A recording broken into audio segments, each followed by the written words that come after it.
of course, our resource person, Dr. Virendra Yadav, and there are teachers and many students here, student participants.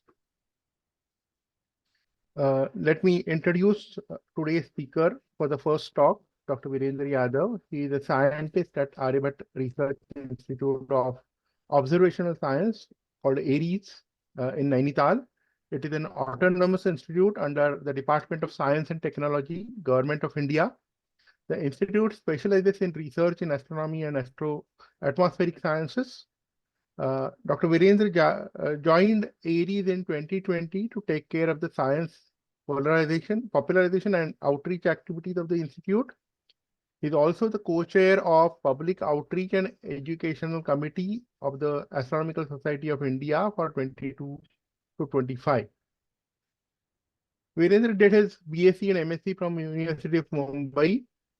I do remember 15 years back, like you participants here, he was student of astronomy course at Mumbai University, and it was a pleasure to teach his batch.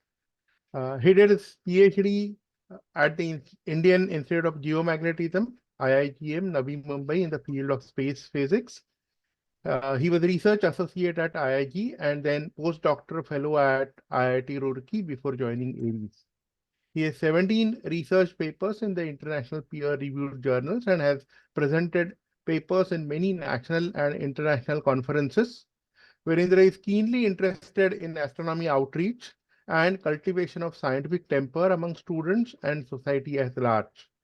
He loves to interact with students and frequently gives popular talks on astronomy and space science. And our students at Wilson College also benefited from that. He had come and given talks on geomagnetism and the areas of plasma and space physics. So welcome, Dr. Virendra, for our this new idea of having a lecture series in the planetary science. And his lecture surely will benefit all young students because you can see a kind of role model in front of you. Just last decade, he was like you, and today he is here on the platform sharing with you many new interesting ideas. Welcome, Virendra. Thank you, sir. Let me just share my screen.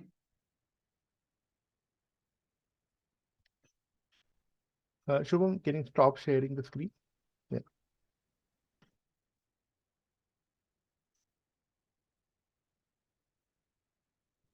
Okay, I think you should be able to see the screens now. Yes, sir, it is. Okay. Thank you once again, Shetty sir.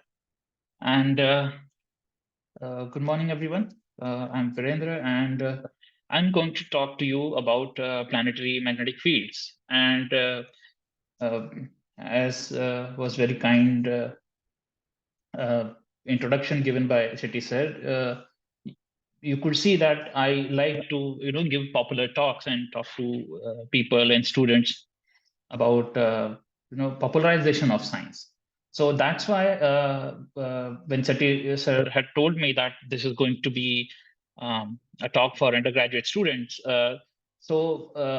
still I have kept it more from the popular point of view. So the talk is mostly filled with pictures. I have deliberately not kept any equations or anything like that.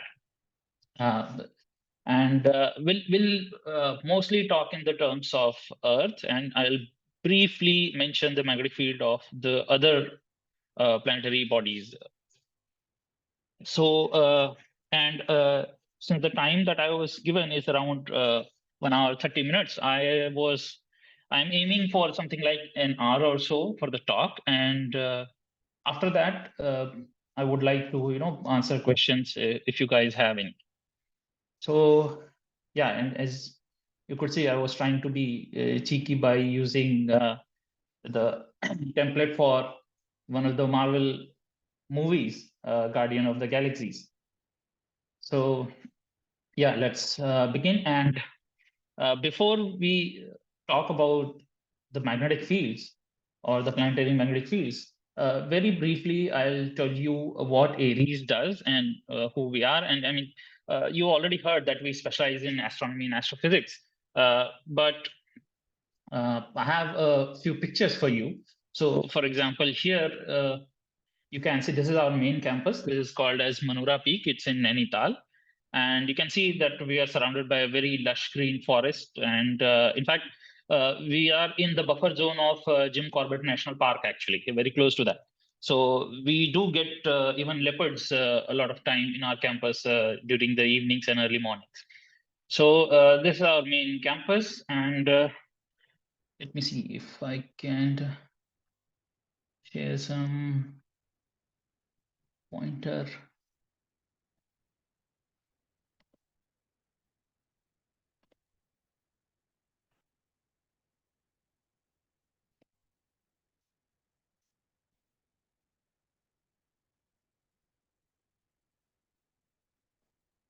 Oh, yes. Yeah. So I hope you can see the pointer as well. Could someone confirm? Yes, yes. Okay.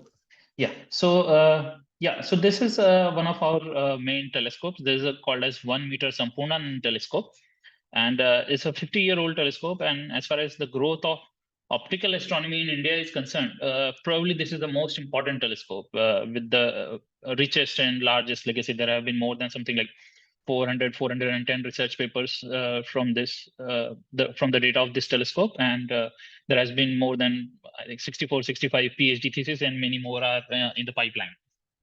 And some 4 generations of scientists have been trained on this telescope already. The fifth one is undergoing their PhDs at the moment in Aries and many other institutes. But because we are not too far from Nainital town, and some of the nearby cities in the plains also have grown quite a bit since that telescope was established, so that site is not dark anymore. So in early 2000s and 2010s, we moved to another campus called as Devasthal Observatory Campus, which is around 60 kilometers from Manora Peak. This is also in Nainital. And there we have 3 telescopes. The first one, this 1.3 meter telescope. These numbers basically just refer to the diameter of the primary mirror. So this has a diameter of 1.3 meters. Then 3.6 meter is the India's largest optical telescope, the largest conventional optical telescope rather. Here, as the name suggests, the diameter is 3.6 meters. The telescope became functional in 2016. And then just last year, we had this International Liquid Mirror Telescope receive the first light. As the name suggests, here the mirror is a bit made up of liquid material. We'll briefly see that. So yeah, this is the 3.6 meter telescope as it looks, and the size may not give you the size may not be very apparent from this picture, but this is probably as tall as a 5-story building. And these exhaust fan-like things you see, these are as tall as human beings. And this is how the telescope looks from inside the dome. And so here you can see that this is a plastic chair. So you can imagine what will be the size of this telescope, probably as tall as 2-story buildings. And the telescope weighs 149 ton. But even with that huge amount of weight, it can move very precisely, and it can track the objects in the night sky for as long as you want to observe them. Then the Liquid Mirror Telescope, it's an international project between Canada, Belgium, and India. The Canada and Belgium were the main funding partners. India has provided its location, the day-to-day running of the telescope, and the minor funding as well as the data pipeline has been made by Aries.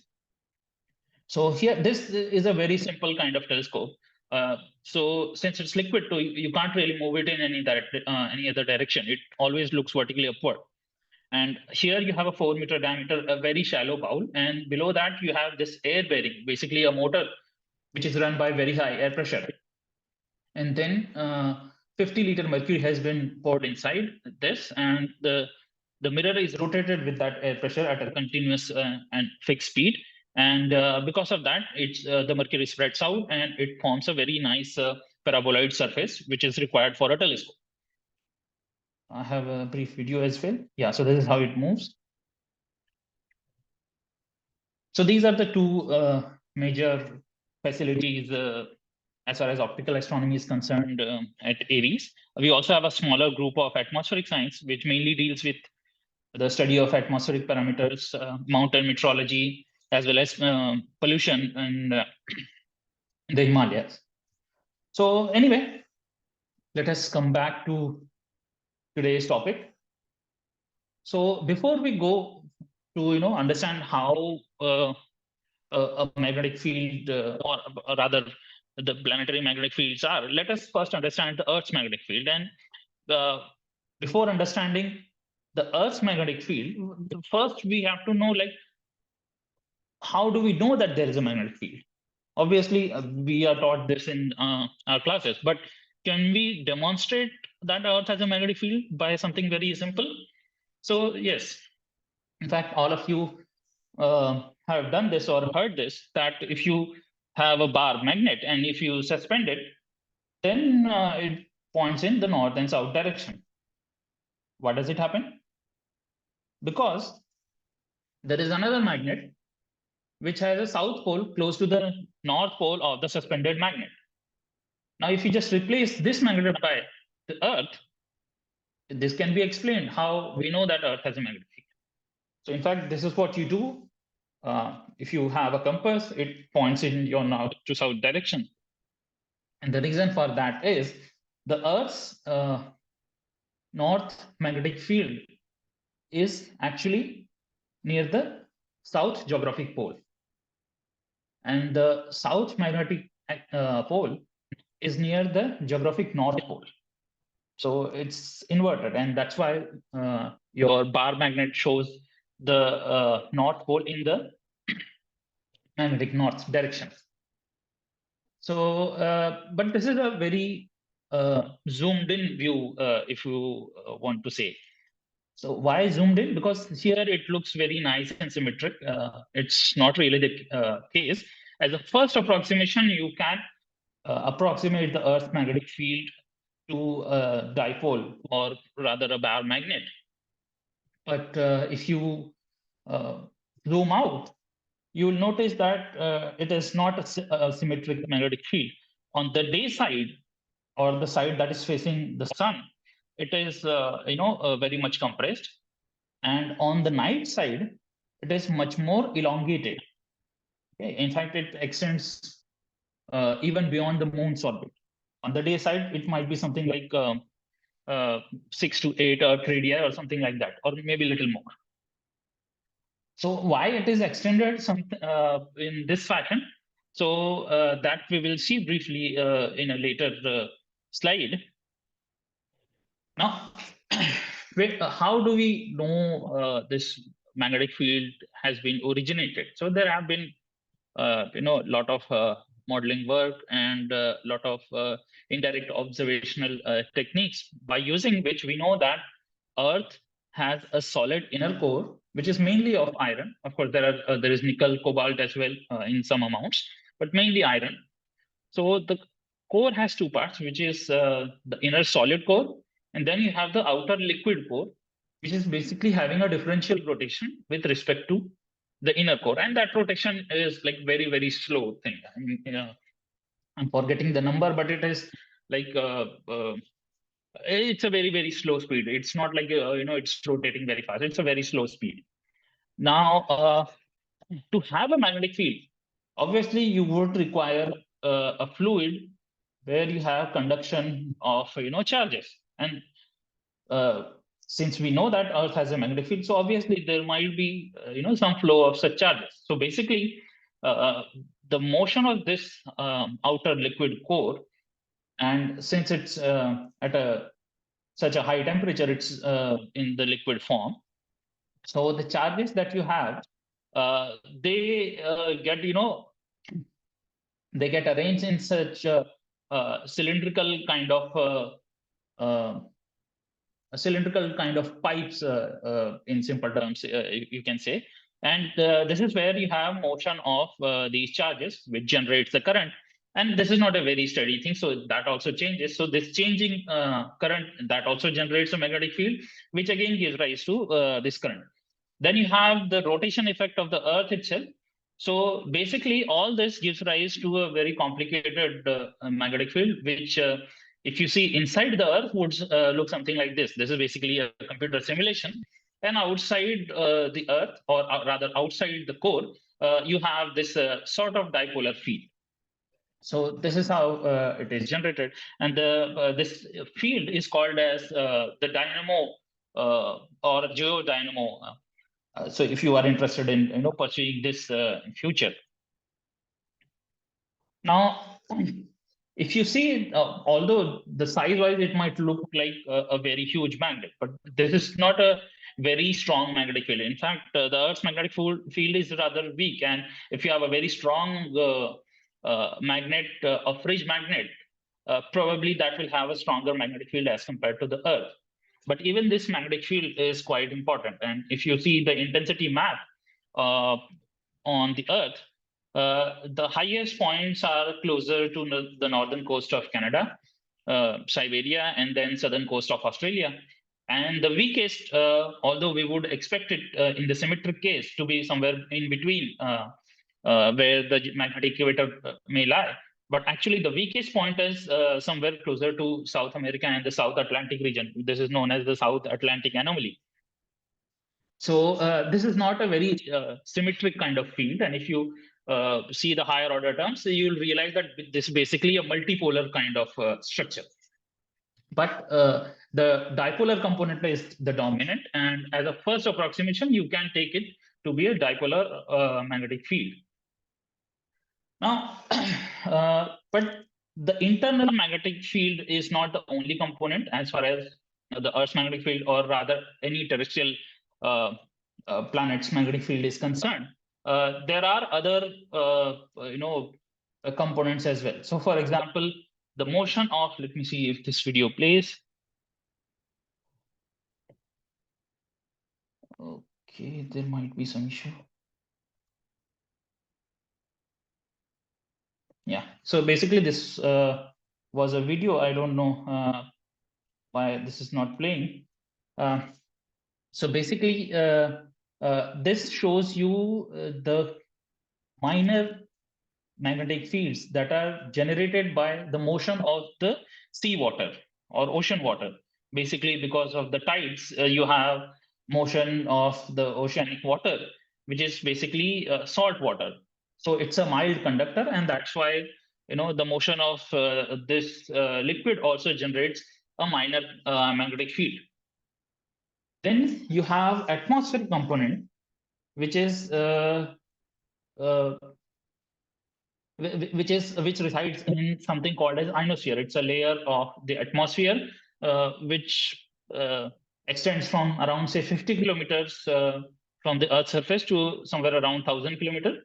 But the current that flows, it's somewhere around 100, 105 kilometers, and it is centered in a very narrow region of something like 10 to 20 kilometers or so. That's where the bulk of the current is. So in very simple terms, how it is generated. So you have solar radiation coming and heating up the atmosphere. And the atmosphere has a lot of charged particles. The atmosphere has a lot of different species. So you have oxygen, you have nitrogen, you have molecular nitrogen, molecular oxygen, and you have hydrogen and helium, and all these in very trace amounts. So because of Earth's incoming radiation, it also have the ionizing wavelengths of these species. So these ionizing wavelengths, they ionize these particular particles, and based on various factors, you will not have a very smooth peak or just one single peak. You'll have actually multiple peaks in the ionosphere. So these regions will indicate like the local densities, like over there, the densities are higher. So for example, the picture is something like this. So during the daytime, you'll have 4 layers called F1, F2, E, and D. And during the nighttime, D completely disappears. E also more or less disappears. And the F layer, the 2 F layers combine into one. So basically, the current that flows is mainly in the E region. And since there is a current, there will be an associated magnetic field of that. So why does this happen? By the way, this ionosphere is basically also useful for the reflection of high frequency and very high frequency radio waves. So your walkie-talkie basically functions due to this, like the reflections through the ionosphere. The uh, pilots and air traffic controllers, they talk through this only. So very high frequency radio waves, which basically bounce off from the ionosphere and the Earth's surface, and it can even reach or reach across thousands of kilometers. In fact, the demonstration of this for the first time that was given, it was between Europe and Canada, and that was the person who got Nobel Prize for that. Yeah. So how do these ionospheric currents flow? So for that, you have so this side you have sun, and this B indicates the magnetic field of the Earth, which is coming out of the screen. So basically, we are looking at the Earth from above the North Pole, you can say. And so basically, this part has actually rotated, the Earth has rotated this way. So this part has faced the day, and you are having sunset over here. Whereas this part has come through the night, and you have sunrise happening over here. So this day-night line is called as terminator. So basically, you have dusk terminator and dawn terminator. Now, what happens? Like because of the sun's heating, the atmosphere will expand, and you'll have higher temperature over here and lower temperature over here. And the way it happens is that the in the E region, these positive charges, basically the ions, since they are heavy, so they do not respond very well to uh, they do not respond very well to the magnetic field because they are controlled by the collisions. And whereas these electrons, they are controlled by the magnetic field. So as a result, there is a separation of the charges, and you have dust terminator where you'll have mainly the negative charges, and the dawn terminator where you'll have positive charges. Effectively, there will be a dawn to dust magnetic field. Okay, and since you have a magnetic field, obviously there will be a current. So this current mainly flows in the E region, and since there is a flowing current, there will be an associated magnetic field. So if you, although this image is, it's a little poor. Okay.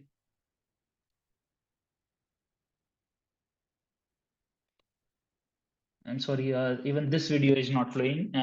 Really sorry about that.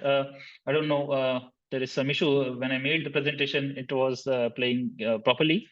So basically what is shown in this video is that wherever you have these, darker colors, the maroon and the red, this shows that here you have higher magnetic field, because this is where you have the strongest current. Now, this is at UT2, the universal time at 2 hours. So basically, the sun is over this region.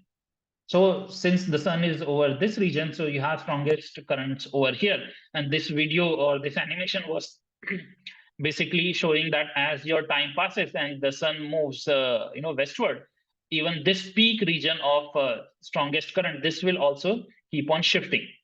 And then the reason why it is very strong, it is due to the way the magnetic field, the Earth's magnetic field is oriented in this equatorial region, the geomagnetical equatorial region. And here the sand colors, they also indicate that this is where you have these two current systems, flowing. Anyway, so I showed you a very simple sort of pictures, but actually there are a lot more components. And some of them are driven by the tides in the atmosphere because of the sun's heating. Some are due to the way magnetic field is oriented. Some of them are from the open field lines near the polar region. So it's a very, very complex picture. I was giving you a very brief overview of some of these components in the ionosphere. Yeah. So then you have magnetospheric currents as well. Now, to know about magnetospheric currents, we'll have to, first know about sun. So, why are we jumping from directly from, say, Earth to sun? So, you may have already heard about sunspots, and this is how it would look if you see them in white light, or if you put a small neutral density filter on top of a telescope and then look at the sun. By the way, if you ever get to use a telescope or a binocular, never point it at the sun and see through the telescope or binocular unless you have a solar filter, which is specifically made to observe the sun. Otherwise, it can damage your eyes within a second permanently. It will make you blind. Yeah. So if you observe the sun in H alpha, so H alpha is basically a particular wavelength. H alpha indicates hydrogen alpha line. So if you observe the sun in that, you'll see much more interesting features. That sun is not a very boring or bland thing. It's much more active. And the sunspot would appear something like this.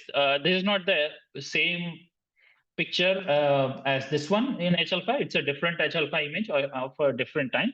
So this dark spot is a sun, and then these dark wavy line kind of things that you see all around. These are plasma features which are rising from the sun's surface and then back.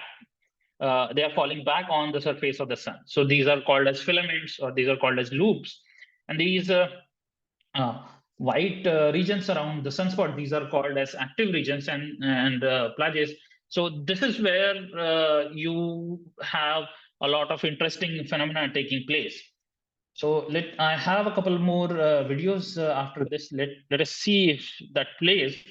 If not, then oh.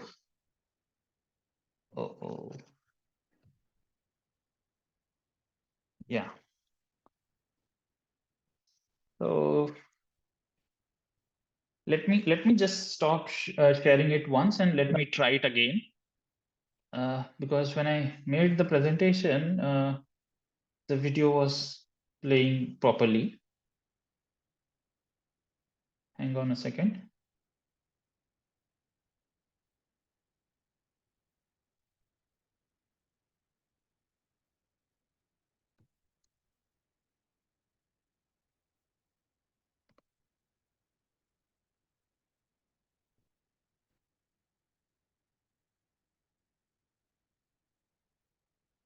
Oh, yeah, I think it should work now.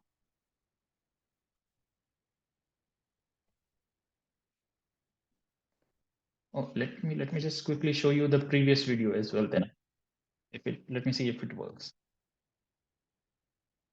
Oh, yeah. So this was the oceanic component due to the motion of the salt water or the tides that you get of the magnetic field. And yeah. So as I was saying, that as the sun moves westward, you'll have the stronger currents also moving with the sun, because essentially it is due to the heating of the atmosphere of the sun. I have a question. Okay, let May us I ask quickly. now or later? There are questions? No, I have a question. So can I ask Okay. now or later? Okay, fine. We can So if you go take to it the now earlier also. slide that you were showing, earlier slide. Okay. Go to earlier slide. Okay, let me go back. Yes, this one. This okay. Video. Ionospheric current, that video you were showing. Yes. So as the time changes, is this a charge density which is moving, or what? What is shown the color? It's basically the ionospheric currents, the intensity of the ionospheric currents. And because of the intensity, the daily component of the magnetic field that will be changing. So how does one? The numbers here represent the magnetic field, but that magnetic field is because of the ionospheric currents that are flowing. Okay, so this is measured from space. No, This so you mag have ground-based observatories as well, and you have space-based satellites as well, which can measure this. Okay, so So, for can example, you may have heard this Kolaba Alibag Magnetic Observatory right. that is operated by IAG. Huh. So Yeah. what are the kind of the magnitudes of these currents, if you can, Okay. or the magnetic field, the change in the So field and so on. okay, so the overall magnetic field strength of the Earth, the internal magnetic field, or the overall intensities near the poles is closer to 60,000 nanotesla. Okay, and the daily variations that happen because of the ionospheric currents, it can be less than 1% of that. So, here near the equator, this is called as equatorial electrojet, and this is where you have the strongest currents, and that can be somewhere around 200 to 300 nanotesla at the maximum. So this is also not uniform throughout the Earth. At certain places, it will be stronger. At certain places, it will be weaker because of various factors.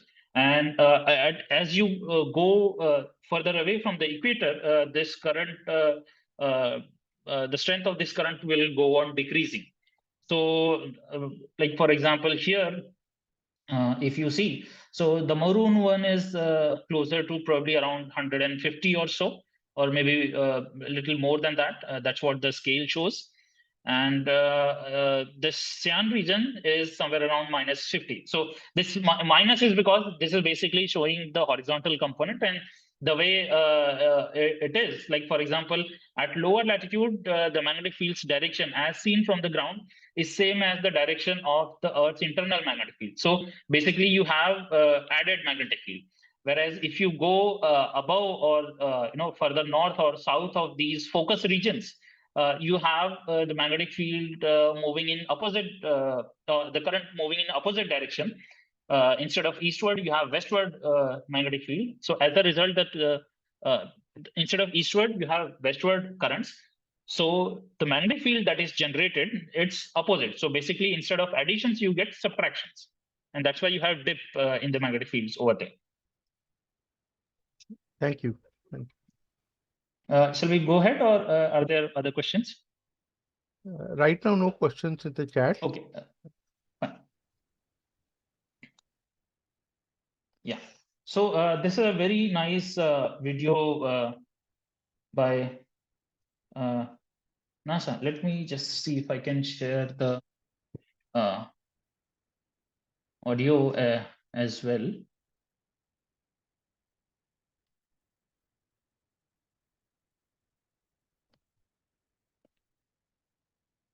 While screen sharing, you may have to choose that option. So you may stop sharing and then choose that option. Okay, let me then try again. Oh yeah, share sound. Thank you.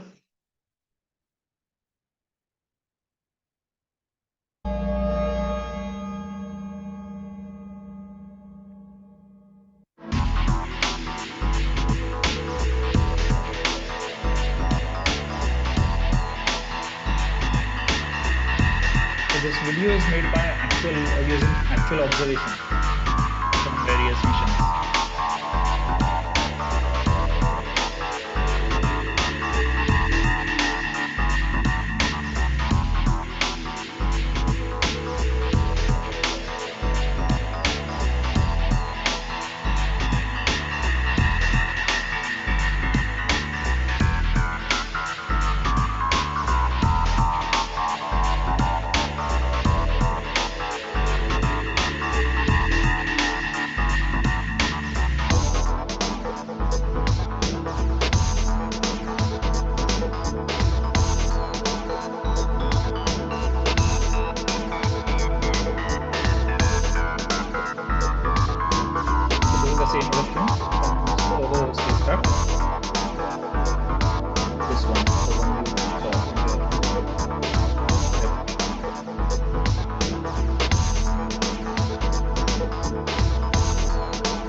this white circle indicates the size of the sun, and this darker disk that you see, this is called as a coronagram. This is from another satellite. The CME is basically coronal mass ejections. This one.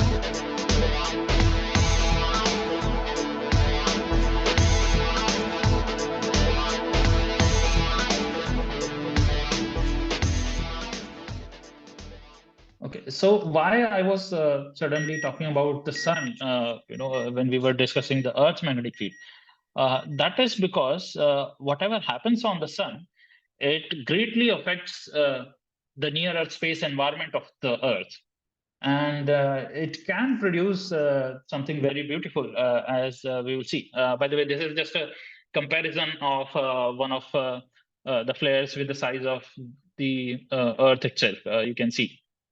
So you can probably fit as many as say 10, 15 Earths within these loops that occur on the sun. Yeah. So there is something called a space weather. Just as you have weather on Earth, because of the solar activities and the phenomena on sun, the outer space or the nearer space that can have a lot of effects due to these activities, and it's important to study that because you have so many satellites in space, you have astronauts in space, and whatever these phenomena are and the way they interact with the Earth's magnetic field, it can cause the harmful effects and it can have a significant economic impact. So as we are becoming more and more technology dependent, it's very important to study that. So this field is known as space weather, and it's a very promising and upcoming sort of field. So I have another video over here. This is by University of Oslo, which basically shows how the auroras are formed. So let me just play this.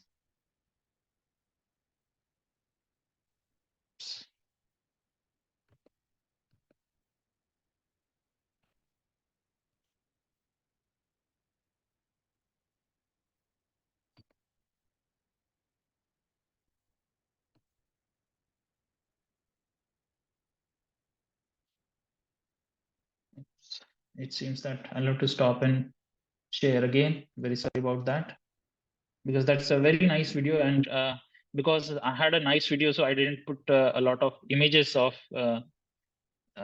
aurora. So the video is really important for the explanation. Let me just try again.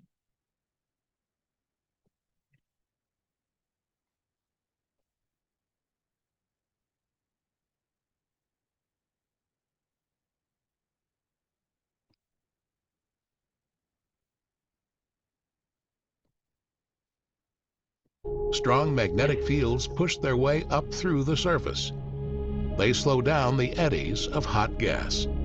The surface cools, and darker sunspots appear.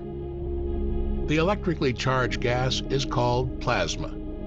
The plasma drags the magnetic field further outwards. The magnetic field stretches and twists like a rubber band, and then the rubber band breaks.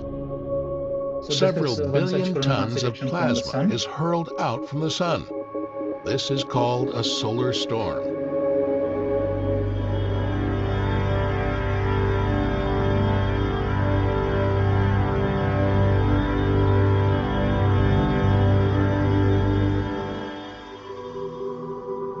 The solar storm can reach speeds over 8 million kilometers an hour.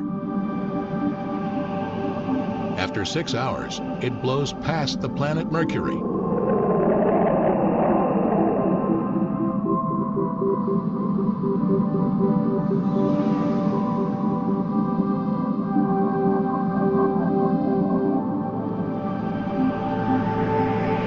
After 12 hours, the planet Venus. With Mercury and Venus, we are not seeing any interesting interaction because they do not have magnetic field.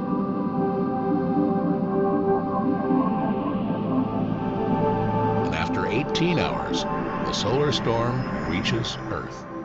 When the solar storm reaches our planet, something strange happens. An invisible shield, The Earth's magnetic field deflects the storm. The magnetic fields couple together and create a funnel where the this is gas called as the streams magnetic down on the reconnection. daylight side of the pole. This is the daylight aurora. The magnetic fields stretch further back and couple together. So The here you can see magnetic that rubber it band is dragged breaks. on the night side, Gas and from that's the why you solar have the elongated storm magnetic field. streams along the magnetic lines towards the poles on the night side. This is the nighttime aurora. This is the nighttime aurora. Streams along the magnetic. Yeah, so what you were seeing here is that on the day side, when the magnetic reconnection happens, some of the energy transfer and the particles transfer will happen. So, but that magnetic reconnection is only possible when you have the orientation of the magnetic field in the plasma cloud or the CME cloud opposite to the direction of the Earth's magnetic field. So that's why this is a additional condition. So, for example, if it has the same orientation as the Earth's magnetic field, then you won't have the reconnection and the energy transfer won't be as much. And the effect will not be very severe.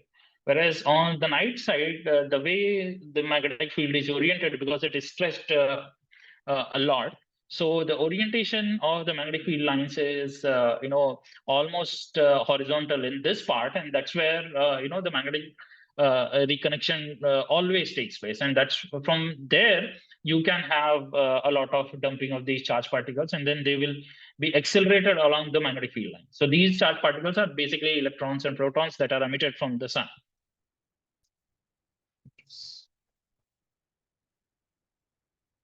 Strong magnetic aurora. Yeah. The magnetic fields stretch further back and couple together. The magnetic rubber band breaks, and gas from the solar storm streams along the magnetic lines towards the poles on the night side. This is the nighttime aurora.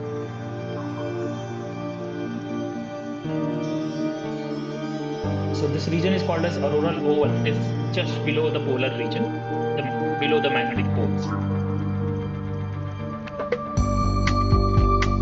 And this is how it looks.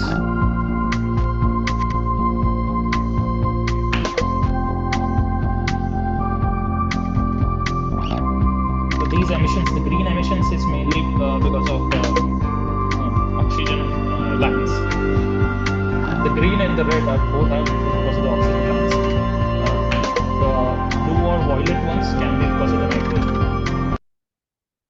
Yeah, so I mean, this looks very beautiful, and although it is mainly seen at higher latitudes, but sometimes, depending upon the severity of the event, the aurora can even come down to further lower and lower latitudes. The example of that was, one such example was in April this year, when aurora was seen from Ladakh as well. So just see this time-lapse video and try to focus over here.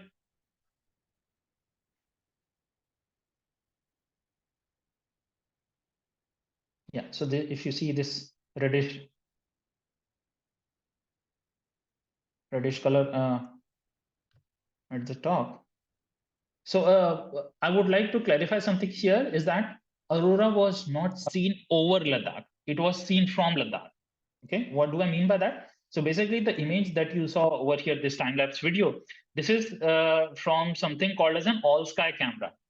So the camera has a fisheye lens on the top of it, and it can give you a field of view of nearly 180 degrees. So if you see something, at the edge of this this field of view here in the north, basically it means that it is further to the north of Ladakh. So yeah, so here this is one such image. So this was seen overhead till I think 44 or 46 degree latitude. Ladakh is somewhere, I think 32 degrees or so. So yeah, 44 or 45 degree latitude, northern latitude, that's where it was seen overhead. So usually 44 to 45 means it is almost like the central to southern Europe. In that region, it was visible, or closer to southern Europe. But something interesting like this has happened, or rather way more interesting has happened in the past also. So when I said that severity of these events, so depending upon how much amount of plasma has been emitted, with what velocity, what kind of pressure is over there, what kind of velocity is there of the plasma cloud. So depending upon various conditions and the way the orientation of the magnetic field is, and within how much short time it impacts the Earth, and at what angle it impacts the Earth, the effect can be more or less severe.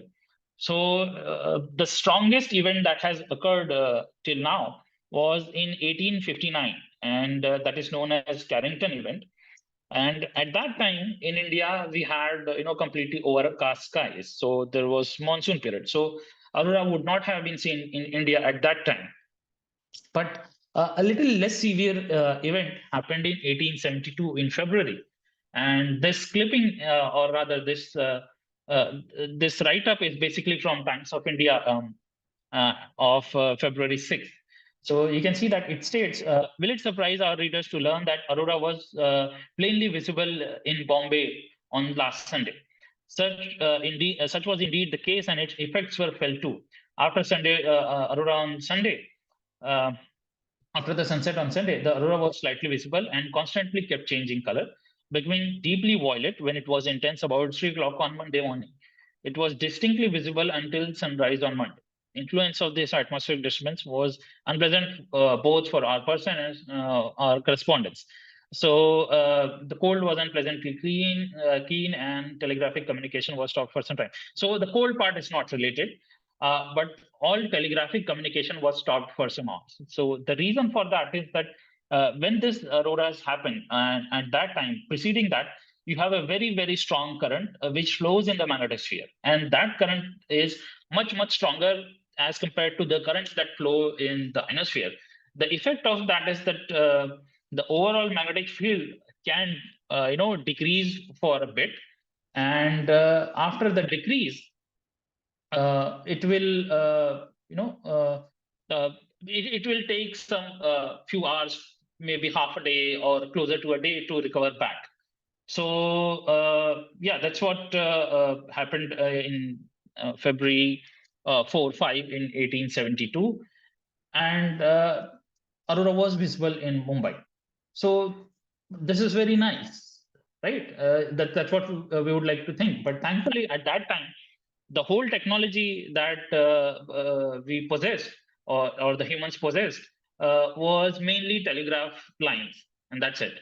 Whereas in modern age, we have satellite, mobile phone, power grids, things like that, which can be greatly impacted by the effects of activities on the sun.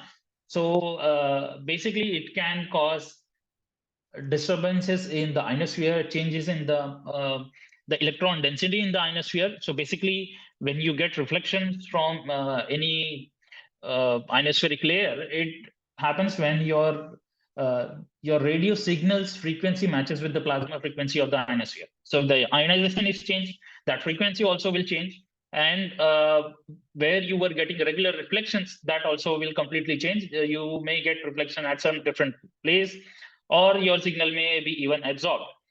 Then whenever these currents are generated, they are quite strong, so they can generate induced currents in power grids. It can overpower the transmission lines.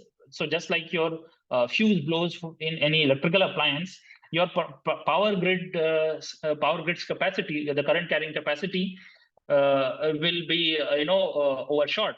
And the kind of current that is generated, it can completely destroy the transformer, or it can damage the power lines. So you can have power blackouts, which can last from few hours to few days. And if it is a particularly severe event, like a Carrington event, it can be easily in few weeks to few months. The economic impact it may cause, it can go $4 to $10 billion, or probably even more than that if it is that severe event. So although Carrington event happened in 1859, something like that happened in 2012 again. But fortunately, the way we were in our orbit, this plasma cloud had skipped the Earth. So we were saved by chance. That's it. Okay. Then the last part is the crustal magnetic field. Now, this is almost going into the geology aspects, and I am not an expert on that. My area was space physics. So I'll just briefly touch upon this because I myself don't know much about that. So basically, crustal magnetic field tells you the magnetic field that's there in the rocks or the surface of the Earth or the crust of the Earth. So as you can see that this is a anomaly map. So it shows that although the quality is a little poor in these images, but here these variations, they basically indicate like regions where you have a little stronger magnetic field and the regions where you'll have a little weaker magnetic field. So these kind of variations, these are they may be because of the compositions of the rocks, or so you may have some rocks which are a little more magnetic, some minerals which are less magnetic. So you'll have variations, and then internally also the way the structure of the rock is on the surface, you may get different values for these magnetic fields. But these things are not stationary. And if you see the magnetic field on a sufficiently large scale of time, you will notice that it changes. It's not a fixed thing. So, for example, if you see the location of the magnetic pole near the North Geographic Pole, so basically the southern magnetic pole.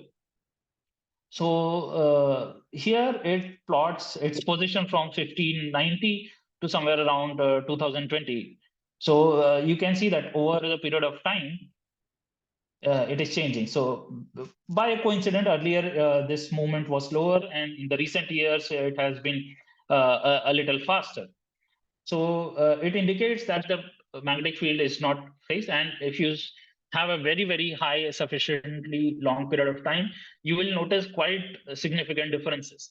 So although this changes very little, but you can have periods where the entire magnetic field will reverse. So for example, this is just an illustration. It indicates like you will have periods where the magnetic field will be in one direction, then you'll have certain periods where the magnetic field will be completely reversed, and then so on. So these basically different colored bands in this rock structure or in this crust structure indicates different orientation of the magnetic field. So why does it happen, and how do we know this? So basically, when you have the movement of these tectonic plates, you will have regions where newer rocks will be formed, or if you have volcanic activity, as the lava cools down, basically it will start solidifying. So when it is in molten state, the temperature is quite high, and the magnetic field, the remnant magnetic field in that will be oriented as in the direction of the Earth's magnetic field, which is present at that time. But once it solidifies, okay, it cools down sufficiently, it solidifies, that magnetic field will be locked in that rock sample. And over, say, tens of thousands of years or hundreds of thousands of years, if your magnetic field changes again, then by using the older rock or the older rock sample, you can understand, okay, what would have been the strength as well as the orientation of the magnetic field at that particular period of time. So this is how this field is known as paleomagnetism, and there are people who use these rock samples to understand the history of the magnetic field of the Earth. Yeah, so this is just to indicate like where these kind of faults are. So basically, this fault that you see here, you don't see the movement of plates away from each other; they just move sideways. So this is a different type of fault, but I just gave this as an example because one of the very famous subsurface or oceanic faults that's there, it's in Atlantic Oceans, and you cannot have an underwater photo of that. So yeah, that's the reason why I put this fault, which is there in California. So this is all regarding the Earth's magnetic field. I have just a couple of slides for the magnetic fields of other planets. So for example, Mars has it does not have a global magnetic field, it has a crustal magnetic field. So if you see the Martian surface, you don't see any north to south pole, like you see, or north to south or south to north global field as you have in the case of the Earth. Here you don't see any pole over here, whereas over here you see some sort of a magnetic field. So this is basically of crustal origin only. So southern magnetic field of Mars, you can say, or southern pole, you can say if you want to say, but this is not actually pole as in the sense of a bipolar magnetic field. This is basically the crystal magnetic field, which is just connected to the magnetic field of the interplanetary medium, which is basically just the extension of sun's magnetic field in the entire solar system. Now, why this is important? So you may hear nowadays, that everyone is trying to colonize Mars. Elon Musk is planning to go to Mars, or he wants to take a bunch of people with him and settle down on Mars. But this absence of a global magnetic field is a significant challenge as far as colonization of Mars is concerned. Why? Because whatever you just saw, what I explained earlier, this kind of a global magnetic field, it's very important for us to protect from the harmful radiation, the charged particles that are coming from the sun. So in the absence of these charged particles, in the absence of this magnetic field, the charged particles from the sun, they can come and directly impact, or the plasma cloud can directly come and impact very close to the surface of the planet. So in fact, and the size of Mars is smaller, significantly smaller than Earth. So as a result of that, the gravity is also significantly weaker. So as a result of that, since the gravity is weaker, so the Mars is not holding on to its atmosphere very strongly. So when these charged particles and the plasma cloud is coming from the sun, it is interacting with the Martian atmosphere, and it is peeling away the atmosphere slowly over a period of time. And whenever you have very strong space weather events, very strong coronal mass ejections, it can peel away the atmosphere in a much more significant manner. So in fact, this is the reason why Mars is losing its atmosphere over a period of time. So as it is, the Martian atmosphere is not very dense. So, and this peeling away because of the because of the interaction with the solar emissions, this is one very great challenge as far as the colonization of Mars is concerned in future. I mean, there are various ideas and various technologies that people will employ in future.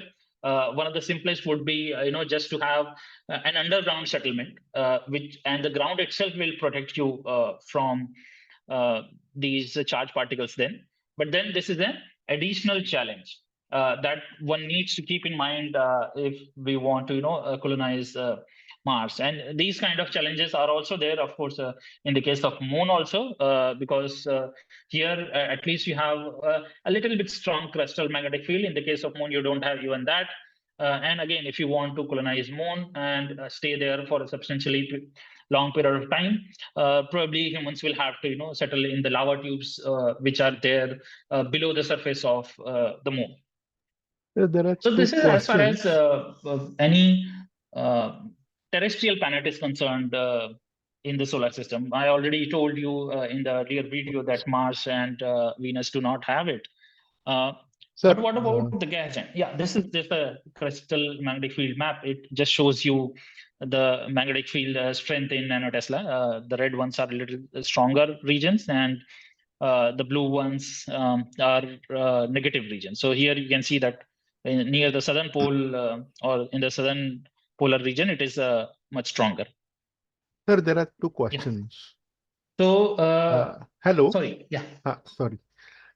There are questions in the chat. So one was about why that magnetic field reversal happens. Okay. But partly you answered that. Then there is a question, does it mean that gravity does affect magnetic field lines of any planet? There is I am probably not qualified to answer that question. My guess is that the gravity plays a role As far as uh,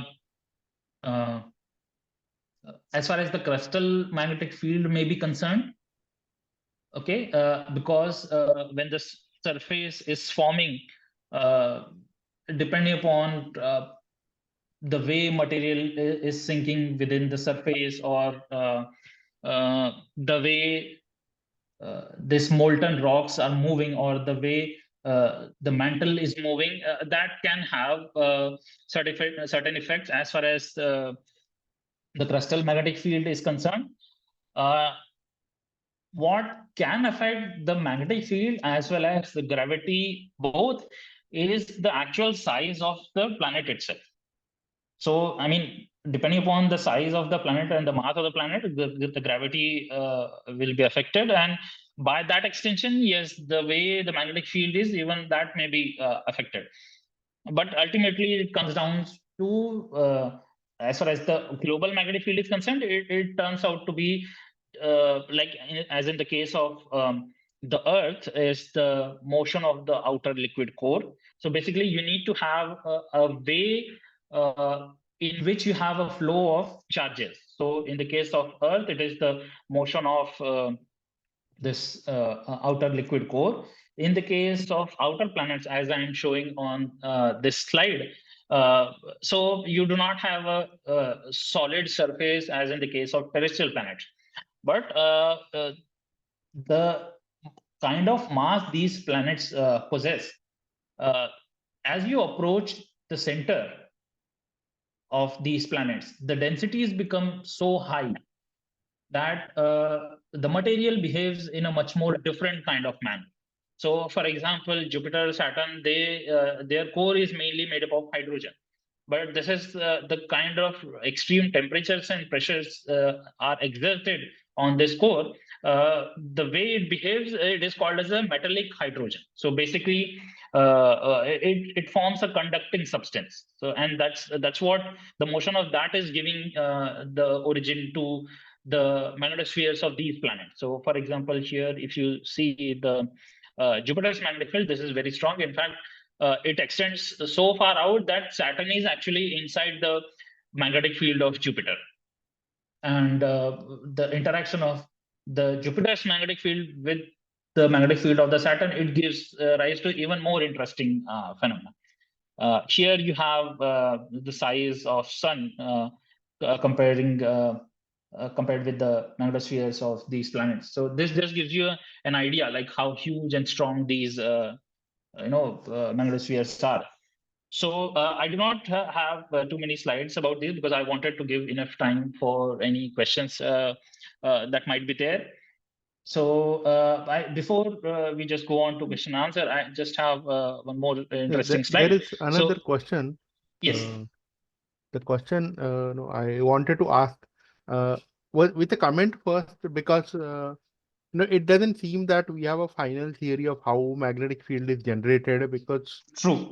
because though magnetic field reversals happens, you don't observe planet rotating in opposite direction. I mean, planets are not changing their Right. direction, but magnetic field is Right. reversing.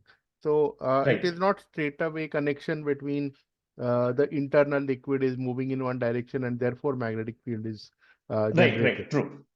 Now, the question is, when you talked about that there can be, in case of Mars, for example, colonization of Mars, you said you showed a concern that because magnetic field is not there, or local magnetic field is there, but global field is not there, Right. there can be problem, because that's what the main theme is, that they are guardians of planets, magnetic fields. So, Right. question is, in case of Earth, the magnetic field Right. reversals have taken place in the past. Right. And the field reversal can actually take place in two ways. Either the field remains the same, but the magnetic pole rotates. But the other way is magnetic field may go on reducing and then change the direction.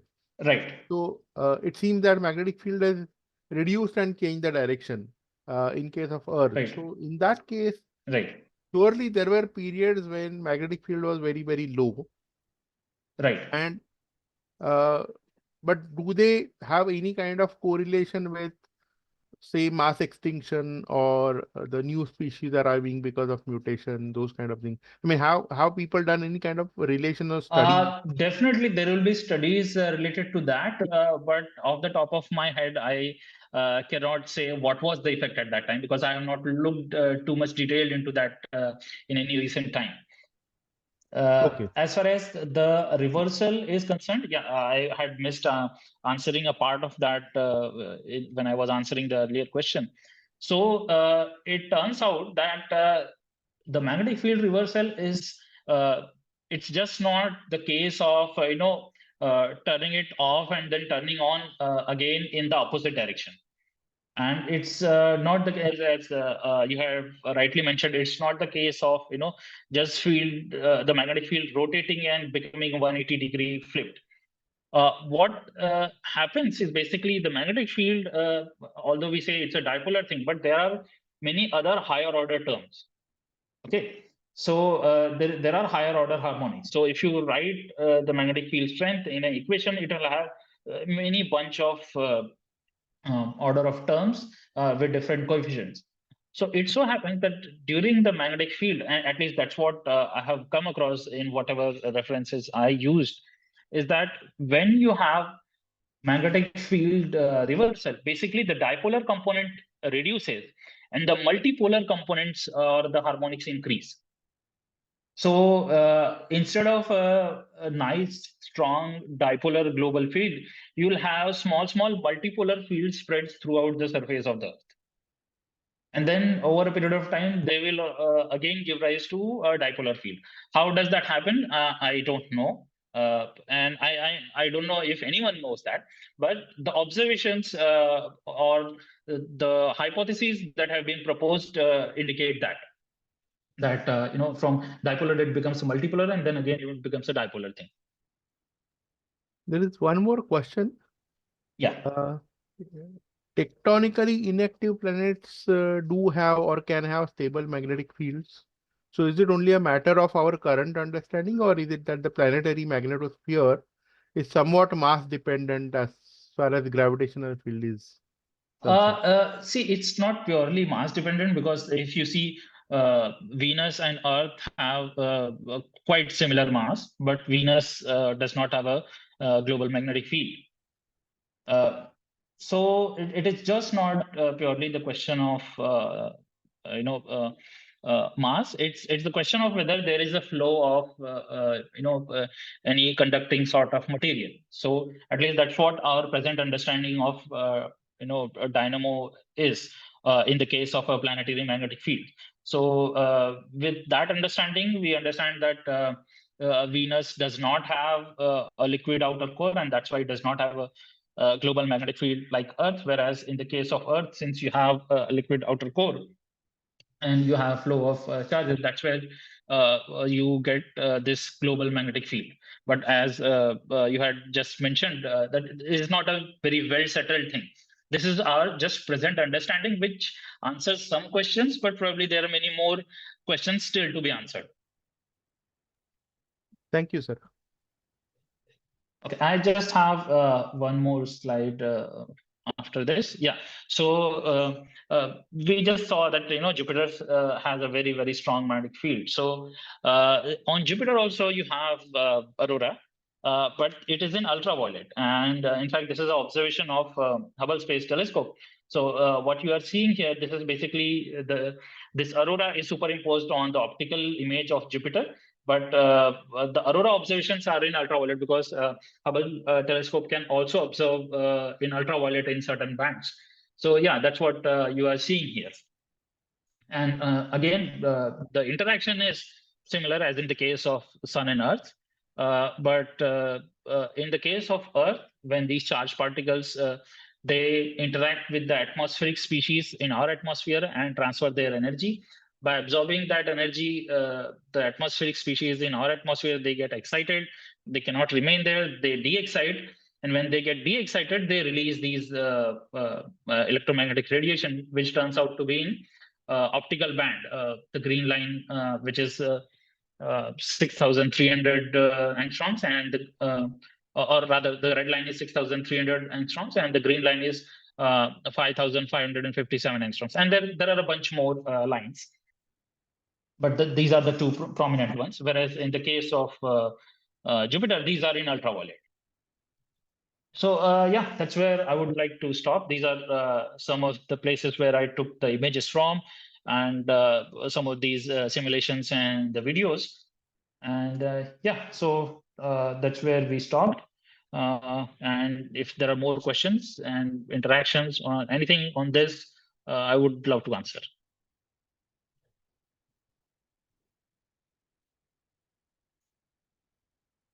I see that there are some in chat.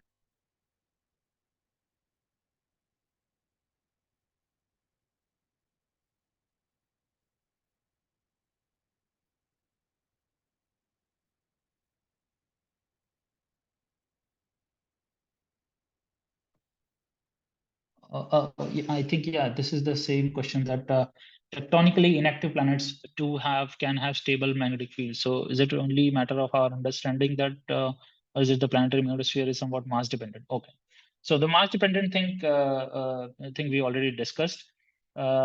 This tectonically inactive planets, can they have magnetic field?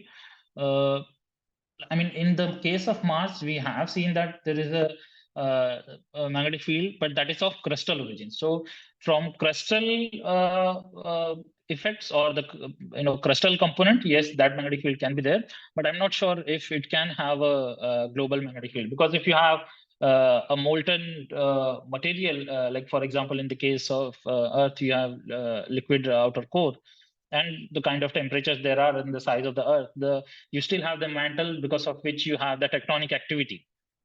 In the case of planets which are too small, or in the case of Venus, which is similar, it does not have that kind of motion, and that's why probably you do not have tectonic plates either.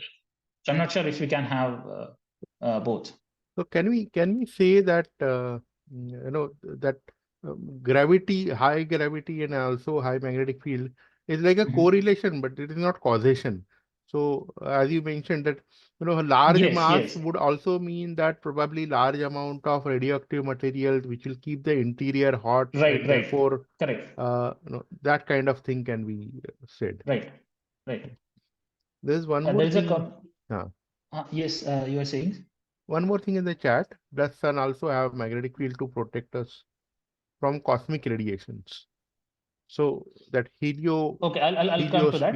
Before heliopause. that, there is just a comment that reversal are not sudden, but take large time to take place. Yes, of course. I was talking in the terms of geological time scales. In geological time scales, when you see that, you will say that they are kind of sudden because they will happen over a few tens of thousand years at the most. But yeah, if you see the human lifetime, the technological progress or the observational data that we have, in that sense, it does take a very long time, because I was just talking in the relative sense of the planetary history, basically. Okay, so does sun also have a magnetic field to protect us from the cosmic radiation? So yes, there is something called as heliosphere, so basically the entire solar system is within the heliosphere, the magnetic field of the sun, which spreads out.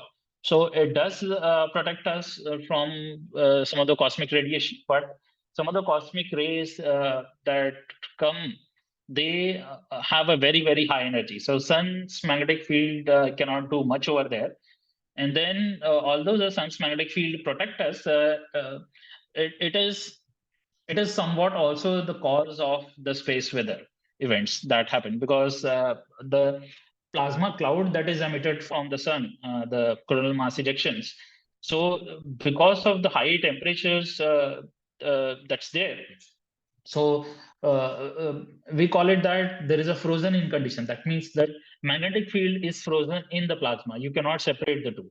It would be like if you just cook Maggie and then pick up one noodle, you have this soup dripping off it. So you can imagine that to be the scenario, that magnetic field and this plasma, it cannot be separated in the case of solar plasma. So whenever you have this emission of the plasma cloud, the magnetic field is embedded in that, and depending upon the orientation of that magnetic field, we can have the interaction with that plasma cloud, and we can have severe or less severe space weather event. Okay, there is a question on the liquid mirror telescope. Okay, so the mirror is the probably the most expensive component of any telescope. And astronomers are always interested in making bigger and bigger telescope, because bigger the mirror, larger is the amount of light collected. And as a result of that, brighter will be the images that are produced. In addition to that, a larger mirror also gives you a better resolving power. That means you start observing finer and finer details in the target that you are observing. So you are always interested in making bigger telescope.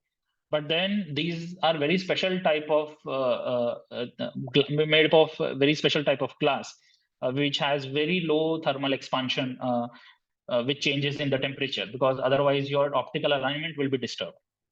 So what you do, you have very few places where these type of mirrors can be made, and then you have to transport them to very remote locations on top of a mountain. So it's very, very challenging. The mirror in the 3.6 meter telescope, it weighs 4.3 ton. The largest telescope using single mirror, it's around 8.4 meter, which will be definitely something like 20 ton or something like that. So it becomes very challenging if you have to take huge mirrors. So there are two workarounds. So one of the workarounds that has been used, they make the mirrors in multiple segments using the segmented mirror technology. So the largest telescopes at present, which are of 10 meter size, they use that. Similarly, the James Webb Space Telescope also uses segmented mirror. The other workaround is using liquid mirror telescope. Now here with liquid mirror, what you need to do, you just have to carry some liquid mercury in part by part, and then you have to pour it in a container and then just rotate that. So as a result, you'll have a much larger mirror. But since it's liquid, you can't really point in any direction. The glass mirror telescopes, they can be moved around and they can be pointed to any particular target, and they can track that object for a long time, and you can do much more detailed observation of that particular target. Whereas liquid mirror telescopes, these are a novel idea, you can say. There have been very few liquid mirror telescopes till now, and most were either for technology demonstration or for space debris tracking. In fact, the liquid mirror telescope at Davisville, this is the first one which is located at a sufficiently dark sky for doing astronomy. So this is the world's first liquid mirror telescope which is being used for astronomical studies. So since you can't move it in any direction, the telescope will continuously observe overhead towards the zenith. But because of the Earth's rotation, a narrow strip of the sky will keep on passing in front of it. So it will continuously observe and take a lot of images of that narrow strip of the sky. And night after night, these images will be just taken, and they will be compared to find if you see something new. So sometimes it can be something very boring like an airplane or a passing satellite. It can be mildly interesting, like a defunct satellite or a space debris or a near Earth space asteroid or a small asteroid. Sometimes it can be much more interesting, something like an exploding star or a supernova. So in fact, the liquid mirror telescope has already discovered supernova like that. So these are going to be used for survey kind of studies. And the people who have come up with these kind of technologies, like it is thought that maybe in sometime in future, when we have a colonized moon, at least for astronomical studies or for scientific studies, the craters of moon can serve as a place for much larger liquid mirror telescope, which can have a diameter of say 100 meter or 200 meter. Okay, two magnetic field lines of Earth regrow on the day side after interaction with the solar storm. You can't think of magnetic field lines as a physical entity, like say a rubber band or a branch of tree that it gets chopped on and it breaks off. It is not that way. It is for our understanding. So there is nothing physically breaking. It is just the way the magnetic fields interact. So from the day side, it gets dragged on. The reason why it is compressed on the day side is because of the solar radiation and the solar wind. And that dragging on that you are seeing when the magnetic field lines snaps off and it gets stretched on the night side, it is just the way it interacts with the magnetic field in that plasma cloud. It is not something actual physical thing breaking. You cannot take the magnetic field lines like that. Okay, as we were talking about magnetic field reversal, where global magnetic field converts into localized and also back, we get global magnetic field. Can we compare this concept with Mars? Because we can see localized magnetic field on Mars now. Is magnetic field reversal taking place on Mars? It's a very good and interesting question, but I don't think that is the case, because we don't see that localized magnetic field everywhere on Mars. It is just in that place we are seeing. But as we do more and more studies, and as we'll start, as the geologists will start seeing Martial rock samples and then start analyzing that, in future probably we'll have a better answer. But as of now, we don't think that is the situation. Which types of liquids are put in the liquid telescopes? Are they different from for different spectrum telescopes? No. So as of now, for liquid mirror telescope, we just have optical telescopes which use mercury. Because mercury remains liquid even at little sub-zero temperatures that one can encounter at very high altitude sites. Gallium also is sufficiently reflective and in liquid form, but it is a liquid form at a little higher temperature. I think the melting point is somewhere in 20 degrees or something like that. I do not remember the exact value, but at the kind of heights or altitudes where these telescopes are installed, in the winter or during the night, the temperatures can go below zero. So you cannot use gallium, and that's the reason why mercury is used. Okay, do you have any YouTube channel or where such topics are concerned? Unfortunately, no, I am not a YouTube star. Aries has a YouTube channel where we can have some of these topics covered, and some of the scientific seminars and the telescopes of Aries are covered. But you have so many different YouTube sources, like for example from NASA or from other respectable educational content creators.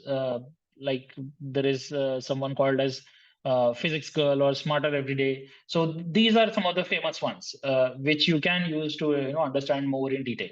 But you have to be careful. You have to be sure that the source you are using it is giving you the right information, and it is not just some lunatic talking about flat Earth and things like that.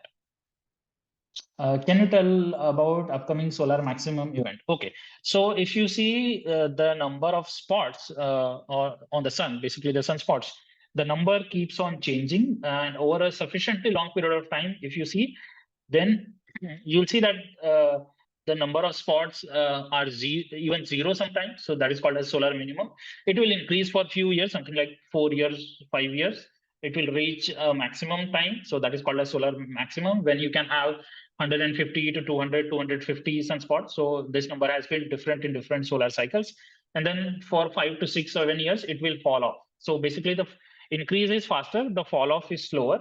And on an average, this period is around 11 years. It is not exactly 11. Sometimes it can go even 12, 12.5. But on an average, if you see a lot of solar cycles, the average duration that you will get is around 11 years.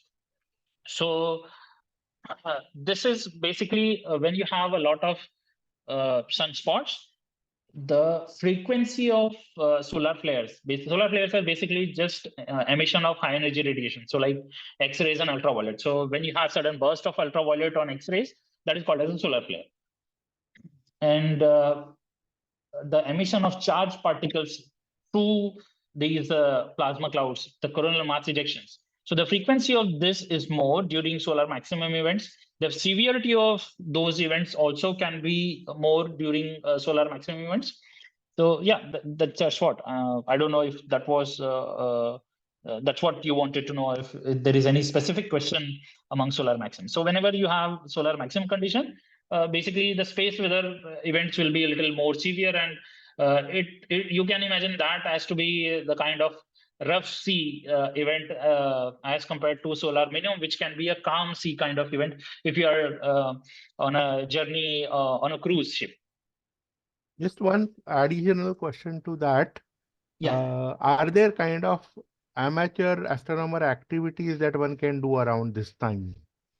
Around the sun. So, like for example, if you continuously observe the sun and like you can monitor the number of spots, although with a smaller telescope, you will only see the larger spots. But yes, you can take the sunspot observations. And if you I mean, with ultra-azimuth telescopes also it is possible. But if you have an equatorially mounted telescope and if you take images with the same setup, you can even figure out the rotation of the sun by using those observations of sunspots and using those images.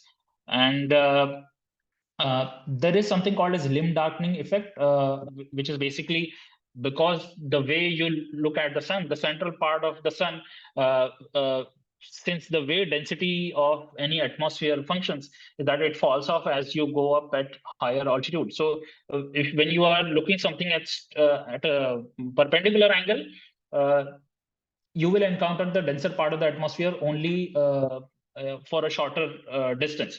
Whereas if you observe something at a much more shallower angle, the light will be passing through the denser part of the atmosphere for much longer duration or much longer distance. That's why the sun appears, much more mild when it is sunrise or sunset, as compared to when it is, almost like overhead. So something like that also happens because of the sun's atmosphere itself, and that is the reason why the solar limb, basically the outer edges, they appear darker. So although I have not done it myself and I haven't read much about it, but there are ways you can measure that effect also.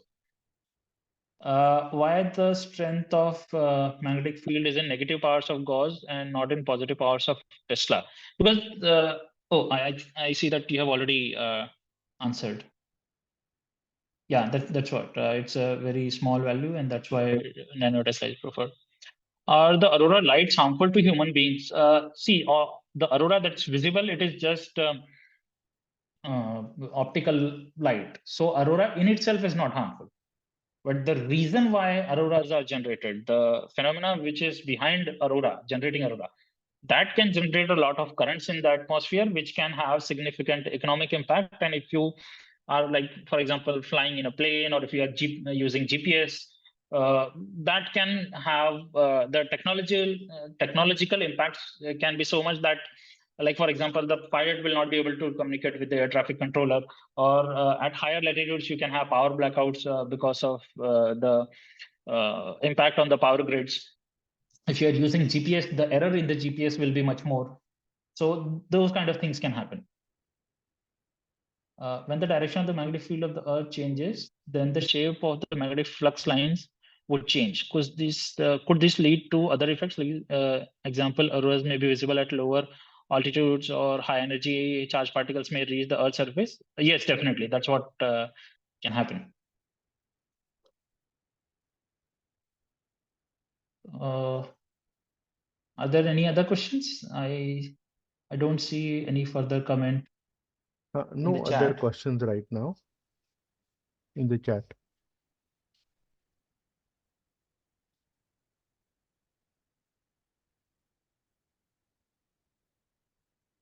Oh, I see that you have already given the link of the YouTube channel. Thank you.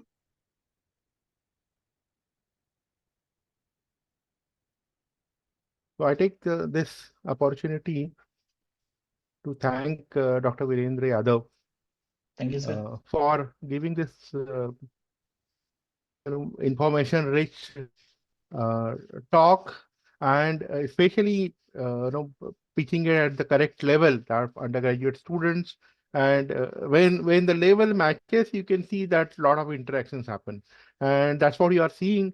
That so many questions are coming from participants, and a lot of questions. And as Virendra himself said, he really loves enjoys this kind of interactions. And I would therefore think that this was one of the very fruitful session for all participants. So on behalf of Wilson College Physics Department, the management, and the IAPT, Mumbai Sub-Regional Council, we thank you, sir, for giving this wonderful time to all our participant students. Thank you very much. Thank you, sir. It was my pleasure. And in fact, I would have liked to do this in person, where the face-to-face interaction could have been much more. But yeah, I mean, in fact, I do keep coming to Mumbai every now and then. In fact, I was there Yes. just last month, but already there were 2 talks lined up, so I had visited 2 places. I was thinking, like, if I can fit in one talk for Wilson also, but the way the schedule was, I could not do that, and that's why I didn't contact you at that time. But next time when I come to Mumbai, Yeah. and if I can spare a day, I will definitely contact you in advance, so that I can do this face to face, and I would love that. Yes, sir. Thank you. And all participants, we will use the same link for the next talk. The next talk will be at 11:45. Okay, thank you.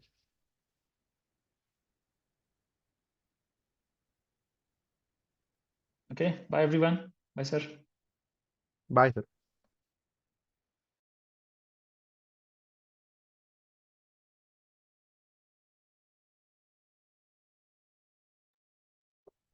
The recording may be paused, or you may even stop it.